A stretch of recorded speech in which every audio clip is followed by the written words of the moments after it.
Alright, today we'll be making a origami blossom. Notice how it has a stem and the blossom. The blossom and the stem are actually two pieces of paper, but they're actually made from the same rectangular piece of paper.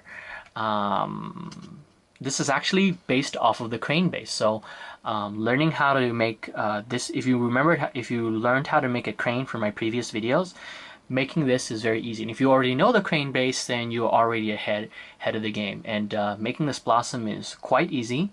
There's actually two methods of making this blossom, but I like making it with sort of the long petals because I think it looks so much better. Well, let's get started. Alright, let's get started. Once again, we're starting with the same type of paper. And remember, you can do this with any type of square paper. Origami paper is already pre-cut, but today we're going to do it with a letter size paper. And just like before, we need to make a square. Best way to make a square is to match up this side with the longest side.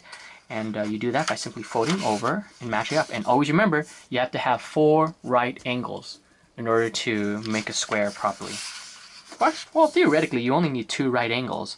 As long as these two sides are cornered with each other, it doesn't really matter if this side right here is squared off. But for my instructions, I'll just go ahead and say that you do need it. Simply fold it, match it up right there, and then match up the sides like so. Oh, and if you're using origami to pick up chicks, this is a good start. I'm teaching you, obviously, the blossom, as I explained in my introduction, and, you know, it is the fastest, one of the fastest flowers to make. On top of the iris lily, everyone has seen the iris lily. Well, this blossom is not as often seen, but I still like it. I use it in my pickup lines virtually when I don't have time, or when I don't have one of my advanced roses ready or ahead of time, or even my money flowers. But this blossom is pretty much easy to make, and it does wonders to your love life. Now, it's not a guarantee that if you give a girl a flower, she's going to like you, but it's a really good, opener. All right. We're going to save this because this is actually going to become part of the stem. Now, remember, as I said with all origami, you may not be able to tear, or you may not be able to fold a line. Take your time. The more practice that you have with it, the easier it becomes. Always take your time when tearing. Pull it apart. There you go. Now, we'll leave this right here in the corner so that we'll get back to it. This is actually going to become our stem. Alright, now let's get started. Now, again, we're reliant on the bird base. So we need to first get to the water bomb base, and as always, always pre-crease it. Now, you'll notice that in my videos, I always do things a little bit differently from how normal instructions are dictated, because with pre-creasing, you actually save time in terms of being as accurate as possible, and you get less of a headache. So let's get started. We have this part that was already valley folded from corner to corner. Now we're going to do the opposite corner.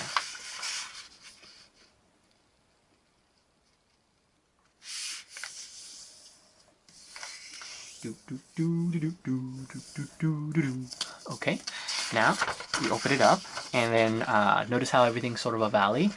Flip it over so everything sort of perks up, kind of like a mountain, and then you're going to do 2 corners to 2 corners, hamburger fold, and you can do this twice. And there you go.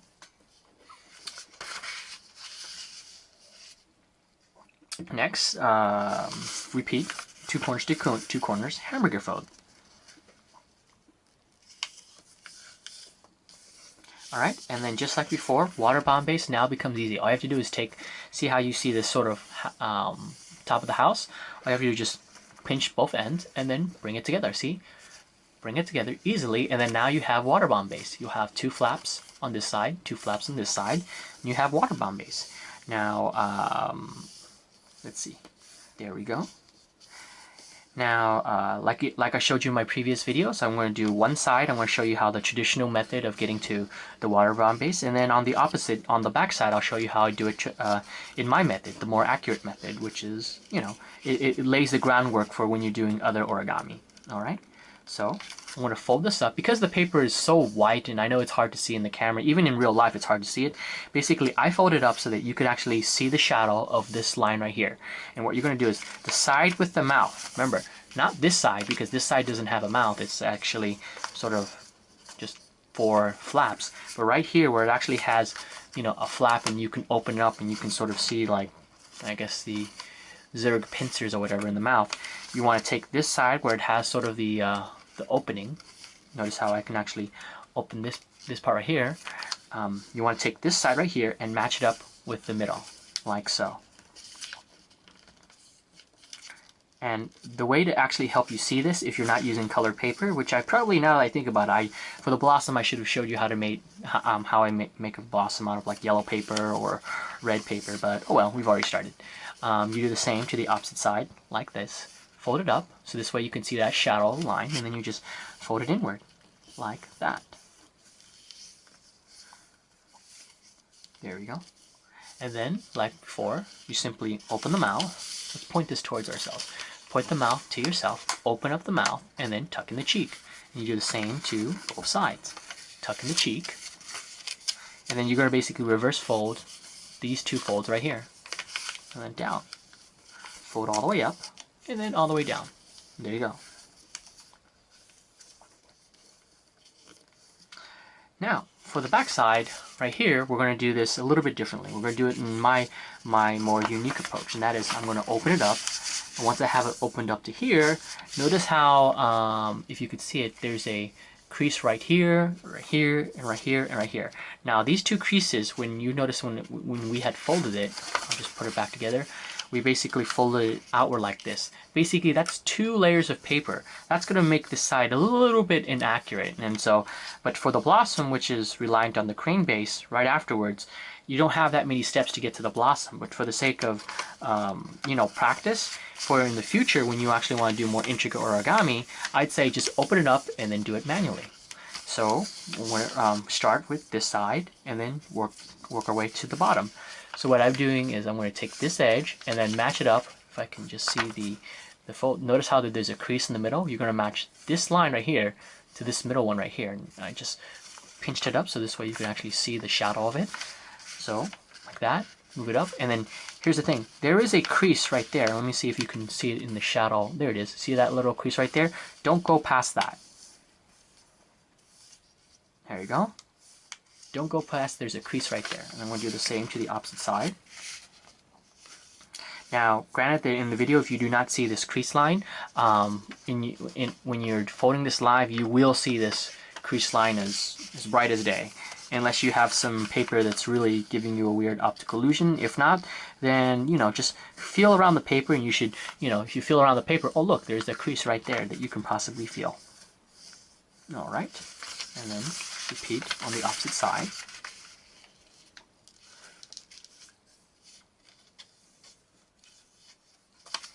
Alright, and then let's bring our paper back together. Remember, open the mouth, tuck in the cheek. That was this side. Now on this side, watch how easy it is to tuck in the cheek. You open it up, look. This part right here is already a mountain fold. Tucking the cheek, look at how easily that just forms together. And then bam, there you go. Fold it up and then fold it back down. Now what we're going to do is sort of make sure that there's an extra crease on both sides. So take the flap on the right, just one flap. There's 2 flaps on each side. See, 1, 2, and the other side, 1, 2. Fold this 1 flap over so that you have 1 flap on the right and then 3 on the left. Then after you have that, take the whole thing, flip it over, and repeat. Take the 1 flap on the side with the 3 flaps, and then fold it over to the left, like that. Now you're back to having 2 flaps here, and then 2 flaps here. Now it looked like we're just flipping it over, and the reason why is because we want to create this crease right here. I'm going to fold this up, and then now there's a crease right here. Now in the middle, right here, there's already a crease created. Now we're going to create the crease right here, and we're going to need that in our future, in sort of another future step. So you're going to fold it up and then leave it up. As soon as you fold it up, leave it up. Go to flip it over to the back, and then take this flap and fold it all the way up. Let's see if you can see that. Yeah, see how there's that little pyramid right here? And fold this all the way up. There we go. Now, again, we're going to flip one flap over. Now, when the two pincers, make sure that these two pincers are pointed towards you. See, my thumb's right here, so my face is obviously over this way. So what you're going to do is the two pincers are faced towards me. Take the flap that's on the right, one of two flaps, fold it over to the left, like that. And then you're going to notice that, see how there's this little pyramid right here? That's a good sign. Now, what you're going to do is you're going to take the whole thing and flip it over. I'm going to do that slowly so you see it. And then take the flap that's on the right, one flap, not two, not three, just one flap, and then flip it over. And then now, you're going to have basically two flaps on each side. See? Two flaps on the right, two flaps on the left. And look, the little leg pincers are now at the top. And then notice how short the leg pincers are. Here's the midway point. Here are the two leg pincers. Go ahead and just flatten that out. Now next what we're going to do is, see this tip right here? This tip, we're going to fold it to the middle. Now I'm going to get a pen and actually, no, maybe do it with a pencil. This way you can see it. Now, as I fold this upward, you notice how you see a shadow of a line right here?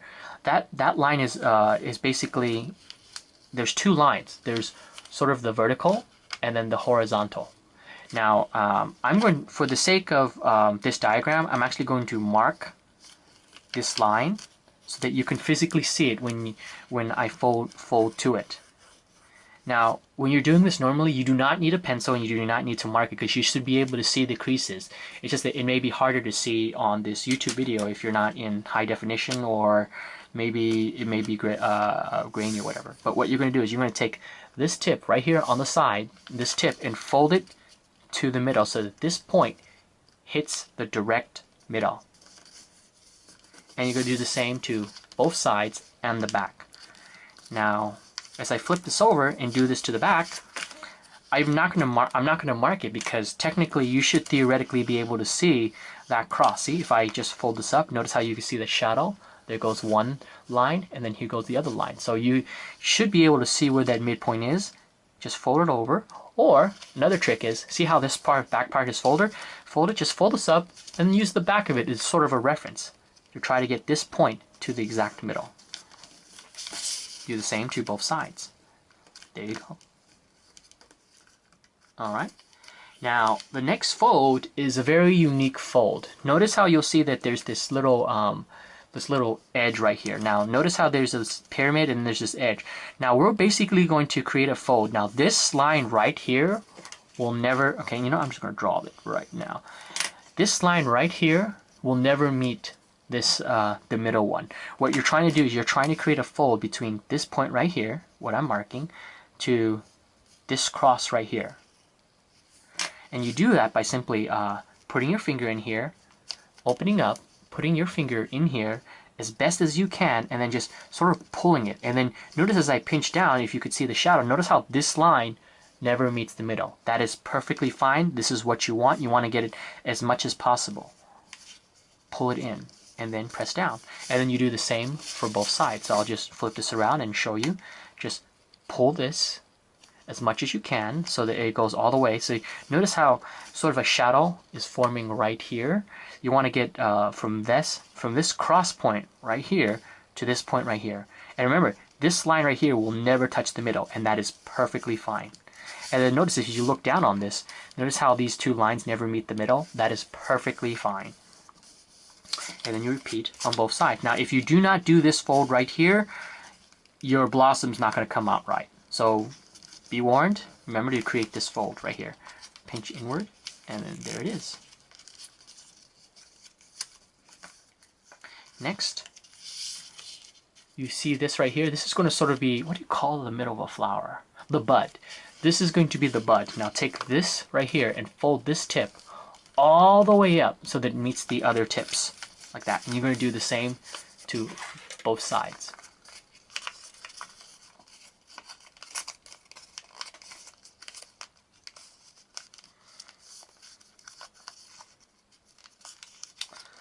And then, there you go. Notice how I flipped, when I opened it, I flipped it. It's because I actually want to sort of get everything creased. And you're actually going to do this a few times. Open it, crease it, and then flip it open, and then see how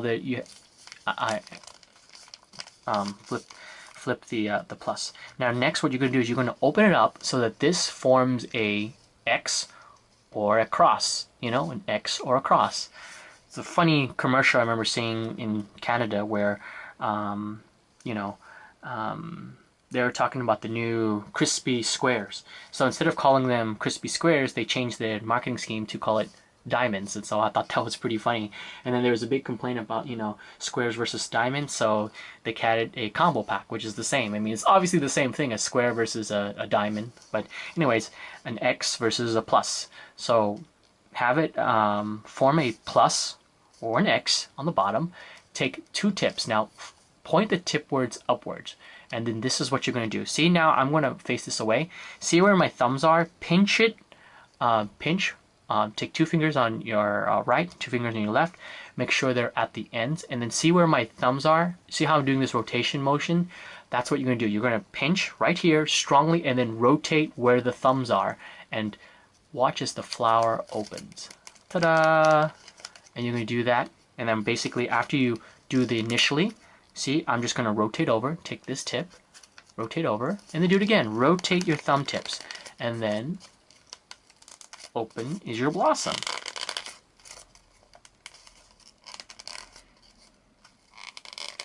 And then next what you're going to do to this blossom to really, really make it pop is you're going to curl the petals. I recommend getting a cylindrical object. For instance, my stylus, touchscreen stylus versus and also pen. Oh, here's another thing that I thought a lot of people knew this, but I guess I was wrong.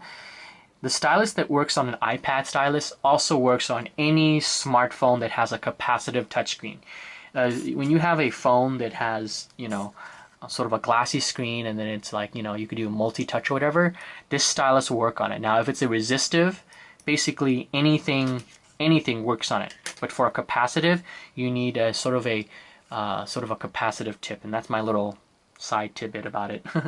I just wanted to tell you because I was really surprised that a lot of people didn't know that the iPad stylus also works on all other smartphones. Now what you're going to do is you're going to take each of the tips right here, like I'm doing right here, and then just sort of curl the tips. See? Take the tip right there, pinch it, and then just roll it in. Now see, doesn't that petal look so much better than the little other pointing tips? And then you repeat 3 other times. And there it is.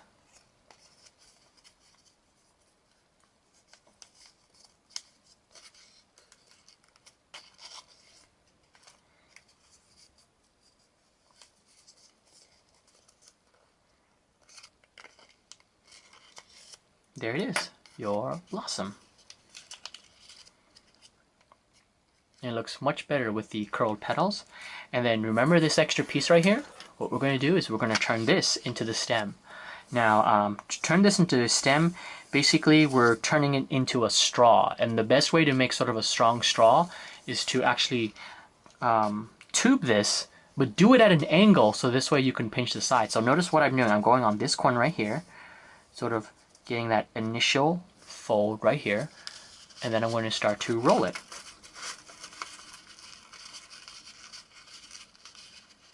And once again, this kind of takes some practice. You start to roll it. And you want it as thin as possible. Thin as possible. And then you roll. And here, when you get to this point, the best thing to do is twist and pull. Twist and pull. And then you just keep doing that. See, this end right here, twist, keeping this end, releasing it, releasing my left hand so that you can just twist and pull. And then now you have a super strong straw. Twist and pull. And then notice how there's this little flap right here? Well, guess what? All you have to do is just pinch this flap right here, right above the notch. Pinch the flap right there, and look, now your straw is going nowhere. It won't break, it won't unravel, it will stay as strong as possible. And you want to do it on the end with the flap. Now if you do not pinch this end, the paper won't unravel and then your straw won't stay together. And then next, bit of a difficult trick, but what you want to do is on the bottom of the blossom, sort of pull it apart. And yes, you're going to rip it. Don't rip it up too much, but you want to create a big enough hole. Now you see that little black hole? We're going to insert, oh gosh, that sounds so bad. You're going to insert this straw into the little black hole. Okay, yes, we're going to insert this straw into the little black hole, like so. When you insert, I guess you could use a twisting motion. Gosh, this sounds so bad. And then, there you go. Now you have a blossom on a stick. Hope you have fun with this. Practice with this. Girls love flowers, so if you like have like a term paper and you got an A, or you got a bad grade and you know it's superficial, hell, fold it into a flower, give it to a girl to make her feel better. I mean, this blossom can literally be made out of any strip of paper in any square. Size is a little bit of a critical factor. If you make it out of a gum wrapper, good luck trying to curl these petals. It's going to be really difficult, but not impossible. So I hope you enjoy this origami blossom with the stem. Have fun with it, and remember, fold paper, fold life. Goodbye. Yoink!